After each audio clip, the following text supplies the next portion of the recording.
L'histoire se déroule dans un monde post-apocalyptique. Notre personnage principal, Wenyu, est un guerrier de niveau 4 qui a été affecté à une mission au sein d'une équipe. Cependant, au cours de la bataille, l'équipe principale est trahie et utilise le groupe de Wenyu comme appât pour une puissante bête mutante de niveau 5. Wenyu tente d'attaquer le monstre, mais il est finalement tué parce qu'il est beaucoup plus fort. Étonnamment, il obtient une seconde chance de vivre et se réveille un an avant sa mort, le tout premier jour de l'apocalypse. Déterminé à ne pas se laisser manipuler à nouveau, Wenyu décide de prendre son destin en main. Il prévoit de se préparer à l'avance pour éviter d'être utilisé comme appât, comme il l'a été dans sa vie précédente. Au moment où il commence à y penser, un zombie apparaît. Ces zombies étaient autrefois des humains dont le corps a été corrompu par l'énergie magique. Le seul moyen de les vaincre est de s'attaquer à leur noyau magique. Heureusement, Wenyu s'est préparé et se défend rapidement avec son arme. Il localise facilement le noyau d'énergie du zombie, grâce aux connaissances et à l'expérience qu'il a acquises dans sa vie précédente. D'un coup sec, il tue le zombie et gagne un point. L'apocalypse est imminente et le monde est au bord de l'effondrement. L'argent n'a plus de valeur et une nouvelle loi de survie est apparue. Un système de rédemption basé sur l'échange a été mis en place, où les survivants peuvent obtenir des points en tuant des monstres ou des zombies. Ces points peuvent ensuite être utilisés au pilier d'échange pour acheter des objets ou changer de classe parmi les 3 options principales, guerrier, archer ou sorcier. En changeant de classe, les capacités physiques du survivant deviennent 2 fois plus puissantes que celles d'un humain normal. Il existe également des classes cachées dotées de pouvoirs plus puissants et mystérieux, mais elles sont extrêmement difficiles à obtenir. Dans sa vie précédente, Wenyu a manqué l'occasion d'obtenir l'une de ces classes et a perdu du temps. Mais cette fois-ci, il est bien décidé à saisir sa chance. Son objectif est d'accumuler 10 points, puis de se rendre à un pilier d'échange pour passer à la classe guerrier. En sortant de sa chambre, Wenyu se retrouve entouré de quelques zombies. Il se prépare rapidement à les affronter, en tue un et gagne un autre point. Soudain, un autre zombie s'approche par derrière, mais les réflexes rapides de Wenyu lui permettent de le tuer et de gagner un autre point. Cependant, il se blesse en raison de sa faible force physique. Comprenant qu'il est urgent de changer de classe pour améliorer ses capacités physiques, Wenyu vainc les zombies restants et accumule finalement 10 points. Alors qu'il s'apprête à partir à la recherche du pilier d'échange, un chien errant ayant subi des mutations dues à l'apocalypse apparaît soudainement. Wenyu se rend compte qu'il n'a aucune chance contre cette bête puissante puisqu'il n'a pas encore changé de classe. Il tente de s'enfuir, mais la bête se révèle bien plus rapide, bondissant vers lui et mordant l'une de ses jambes avec une grande force. Projeté sur le côté, Wenyu tombe près d'un magasin, mais la bête ne poursuit pas son attaque. Elle cherche seulement à l'éloigner du magasin, car un portail vers la terre au trésor s'est ouvert. Les terres au trésor sont des portails rares qui apparaissent sporadiquement et dont les schémas d'apparition restent indéchiffrés. Leur durée d'existence est très variable. Cependant, entrer dans l'une de ces terres permet d'obtenir des objets supérieurs à ceux offerts par les piliers d'échange. Plus on y entre tôt, plus les objets sont rares et puissants. La bête, consciente de la présence du portail, ne veut pas que Wenyu s'en approche.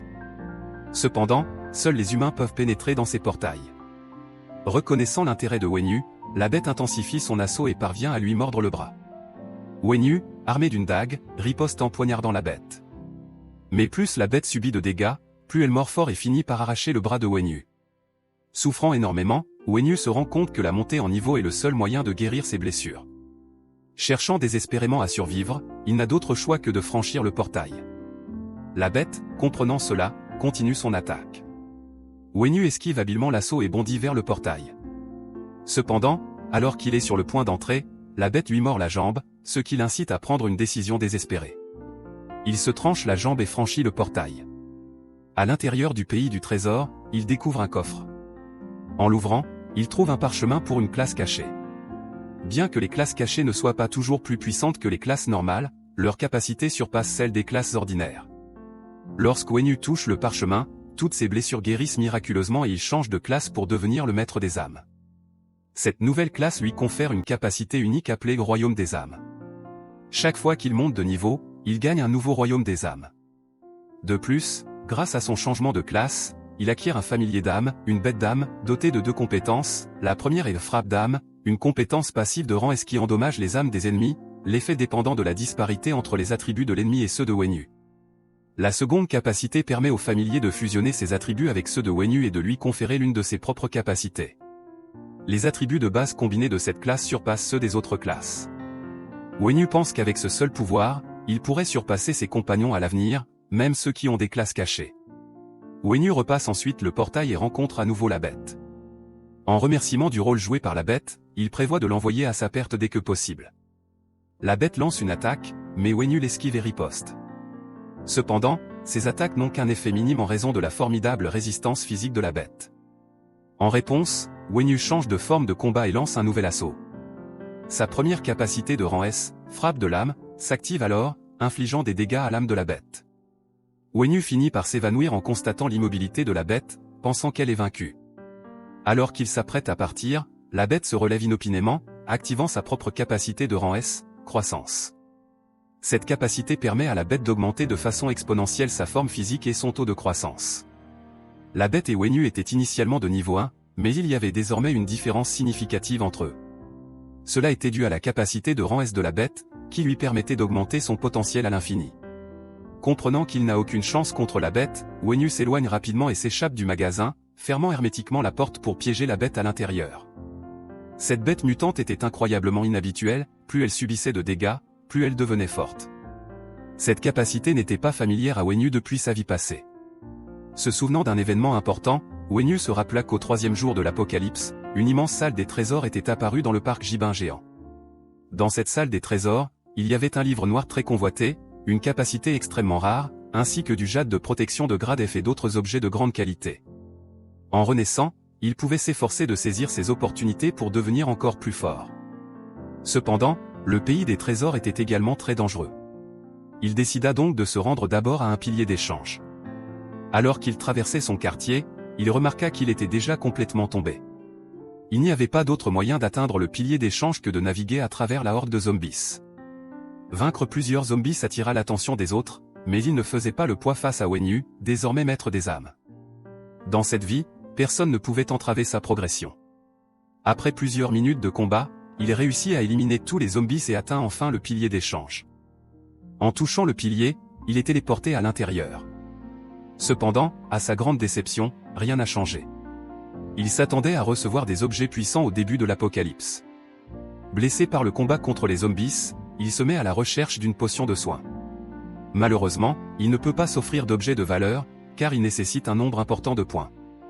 Avec ses points limités, il ne peut acheter que des potions de soins de base, qu'il achète et consomme pour voir ses blessures disparaître peu à peu. Avec les points restants, il décide d'acheter un cristal magique de niveau 1 sans attribut. Ces cristaux servaient à renforcer les qualités d'une classe de niveau 1. Les compétences qui apparaîtraient au cours du processus de renforcement dépendaient de la proportion de cristaux magiques utilisés. Si tous les cristaux magiques étaient améliorés avec des cristaux magiques sans attribut, les compétences qui en résulteraient seraient les moins puissantes des 5.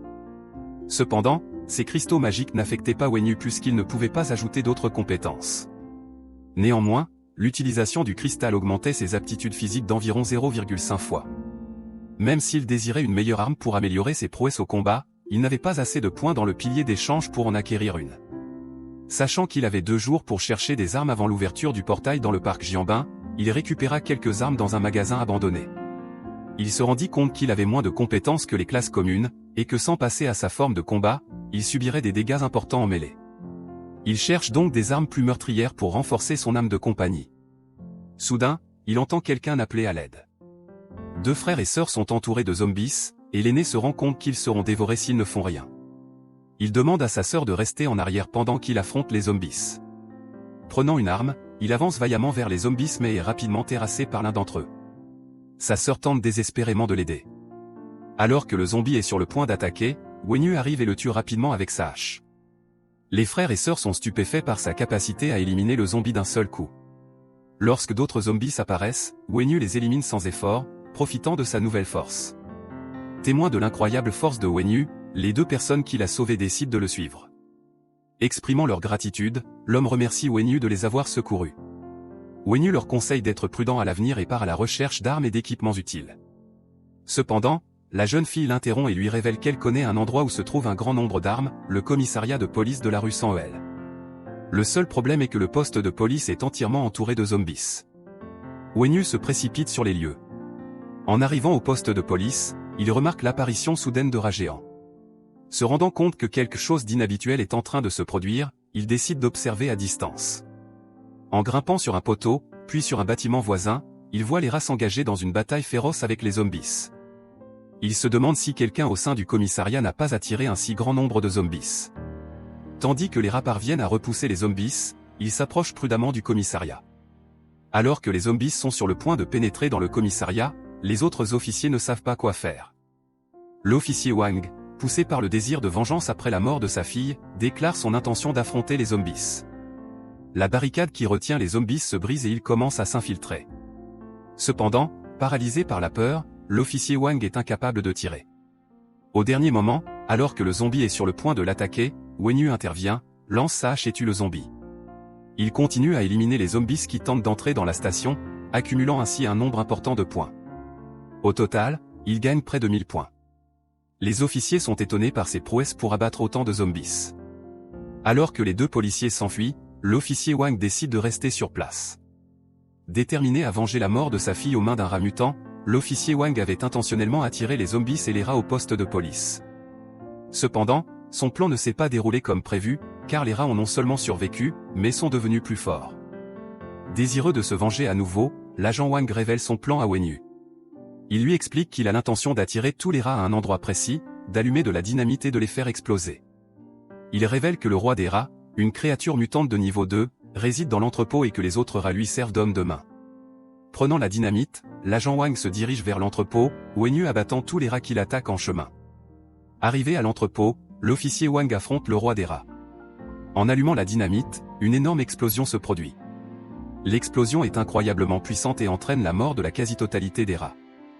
De nombreux cristaux d'attributs magiques explosent également. Profitant de la situation, Wenyu récupère un cristal à double attribut parmi les restes, un cristal avec les attributs de la bête et du feu, et décide de l'utiliser. Le pouvoir du cristal est absorbé par l'animal de compagnie de Wenyu, qui exprime sa gratitude à l'officier. Malgré les vestiges de mouvement dans l'entrepôt, Wenyu se dirige vers lui. Alors qu'il s'approche, le rat royal émerge des décombres, accompagné de l'officier survivant, qui a été protégé d'une partie de l'explosion par les rats. Le rat roi lance une attaque, mais Wenyu l'esquive habilement.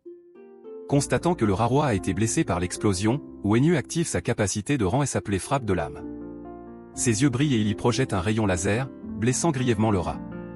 En se rapprochant, il donne le coup de grâce avec sa hache, gagnant 153 points pour avoir tué le rat. Repérant l'officier encore en vie, Wenyu partage avec lui la moitié des cristaux d'attributs qu'il avait collectés auparavant. Sur ce, Wenyu quitte le poste de police et se dirige vers le parc Jianbin. En ouvrant son onglet de statistiques, Wenyu se rend compte qu'il peut désormais entrer dans le pays du trésor puisqu'il a atteint le sommet du niveau 1 et accumulé plus de 1000 points. Soudain, un lion nommé Simba apparaît. Il attire la foule de zombies qui se trouvent à proximité et les élimine d'une puissante attaque. Wenyu se souvient que Simba a dominé toute la ville dans sa vie précédente et qu'il était invincible contre les monstres de niveau 3 et 5. Perplexe face à la présence de Simba, Wenyu se demande si tous ceux qu'il connaissait sont morts. Pour gagner des points et éviter d'être repéré par Simba, Wenyu se met à la recherche de zombies. Pendant ce temps, un autre groupe de survivants prévoit de profiter de la situation alors que la plupart des zombies sont attirés par le lion. Certains d'entre eux ne sont pas sûrs de trouver quelque chose de précieux dans le portail. Cependant, l'un des survivants révèle qu'il avait déjà trouvé un vortex d'argent dans un coffre à l'intérieur de l'un des portails. Soudain, le vortex s'active et ouvre le portail. Alors que Wenyu élimine les zombies, il aperçoit le portail apparaître au sommet d'un bâtiment. Se déplaçant furtivement sur les toits, il atteint le portail et y pénètre. À son insu, la bête qu'il a affrontée plus tôt a remarqué l'activation du portail. À l'intérieur du portail, Wenyu découvre que d'autres survivants sont déjà présents. Au début, un survivant envisage d'attaquer Wenyu, mais le chef du groupe le lui déconseille, car le portail interdit de tuer d'autres participants. Conscient de ces restrictions, Wenyu n'a pas l'intention de les laisser s'échapper s'il trouve un objet de valeur. Le défi est activé et plusieurs règles entrent en vigueur. Les participants n'ont pas le droit de s'attaquer les uns les autres, et ceux qui enfreignent cette règle seront téléportés en arrière. Les survivants peuvent entrer dans l'arène du défi par des piliers de pierre, et la difficulté augmente à chaque étape. La personne qui surmonte le niveau de difficulté le plus élevé recevra le trésor ultime. L'un des survivants touche la pierre, ce qui déclenche le premier niveau de défi. Des zombies normaux apparaissent comme adversaires. Les terres du trésor comportent leurs propres risques, certaines sont amicales et offrent des récompenses, tandis que d'autres sont vicieuses et tuent les participants. Il y a aussi ceux qui ont un fort penchant pour le meurtre. Heureusement, Wenyu trouve un défi amical. La difficulté s'intensifie vers le dernier niveau, et le survivant élimine le zombie, ce qui lui vaut une épée de trottoir de grade F en guise de récompense. Encouragé, il décide de passer au niveau suivant. Au niveau 2, plusieurs zombies surgissent et attaquent le survivant. Il les vainc tous, ce qui lui vaut une combinaison de protection de catégorie F en guise de récompense. Il passe au niveau suivant. Au niveau 3, un zombie géant doté de 4 attributs apparaît. Reconnaissant son infériorité face aux zombies, le survivant décide de se rendre. C'est maintenant au tour de Wenyu. Il entre dans le pilier et lance le défi. Les autres survivants avaient prévu de le tuer dès qu'il sortirait du portail. Pourtant, Wenyu franchit sans difficulté le niveau 1, passant au niveau suivant et vainquant rapidement les zombies. Atteignant le niveau 3 avec le zombie géant, il esquive habilement ses attaques et porte le coup fatal. En récompense, il obtient une potion de guérison. Les autres survivants sont stupéfaits par sa vitesse et sa force. Avec 20 points d'attribut, un seul zombie doté de 4 points d'attribut n'est qu'un simple amuse-gueule pour lui. Après avoir franchi plusieurs niveaux, il atteint le niveau 8, ce qui lui vaut plusieurs récompenses. Tout d'abord, un jade de protection de rang F, capable de contrer 100 attaques de créatures à pleine puissance. Ensuite, un parchemin de déplacement spatial, lui permettant de se téléporter sur de longues distances. Enfin, un anneau spatial, capable de stocker n'importe quel objet. Les autres survivants le soupçonnent de tricher. Soudain, l'épreuve 9 commence sans que Wenyu n'ait eu le temps de répondre. En se retournant, il aperçoit une porte géante, l'entrée du royaume démoniaque. Une voix s'adresse à lui révélant qu'il est un gardien et que seul Wenyu peut l'entendre. La voix l'informe qu'un monstre géant est enfermé derrière la porte. Avec sa force actuelle, Wenyu a 10% de chance de réussir le défi. La porte s'ouvre, et le monstrueux chef des démons en sort. Malgré son âge avancé, ses points d'attribut dépassent les 20, et il possède une capacité de rang SS qui lui permet d'éliminer tout ce qu'il touche directement, sans tenir compte du niveau ou des éléments défensifs. Le monstre s'approche rapidement de Wenyu, bondit et lance une attaque.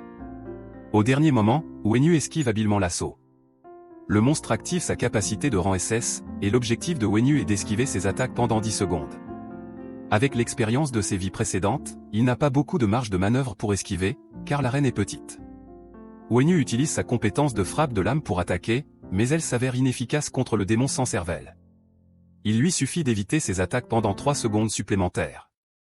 Alors que le monstre continue de frapper, Wenyu esquive ses assauts.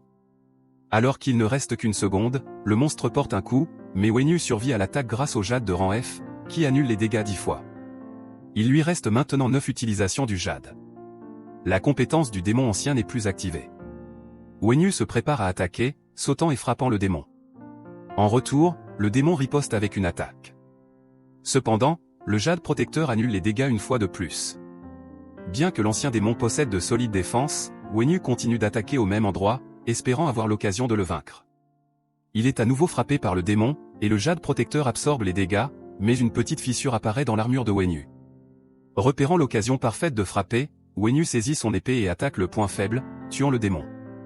En récompense de sa victoire, toutes ses blessures disparaissent et une petite silhouette émerge d'une autre dimension. Le petit individu se présente comme Alcada, le gardien du 195e trésor. Des gardiens ont été nommés pour protéger ces trésors aux récompenses importantes. Le règlement stipule strictement que les gardiens ne sont pas autorisés à interagir avec les survivants pendant leur service, à moins qu'ils ne les apprécient. Curieux de connaître l'état actuel du monde et l'origine des classes et des créatures magiques, Wenyu interrogea Alcada. La gardienne l'informa que ces informations étaient confidentielles.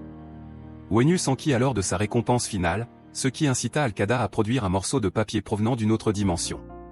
Ce papier se trouvait être le premier chapitre du livre noir, mais avec des capacités considérablement affaiblies. Lorsque suffisamment de puissance d'âme était absorbée, le sort inscrit dans le livre noir prenait effet, réduisant la vitesse, la puissance et la défense de toutes les créatures dans un rayon de 100 mètres de l'utilisateur de 10% pour une durée de 10 minutes. Intrigué, Wenyu se demanda où il pourrait trouver les autres fragments du livre noir. En réponse, Alcada lui suggéra de prouver sa force en battant le clan des anciens démons, car Wenyu occupait la 2e place dans le classement des humains. Perplexe, Wenyu s'enquit de la raison d'être et des avantages du classement humain. Alcada expliqua que le classement servait de liste des humains les plus prometteurs, créés par le maître. Il permettait notamment de recevoir l'aide et le soutien du gardien de la terre du trésor. Ravi de cette révélation, Wenyu transforma le papier en anneau et décida de revenir par le portail. Son but était de pénétrer dans le pays du trésor et de saisir l'occasion de lui parler.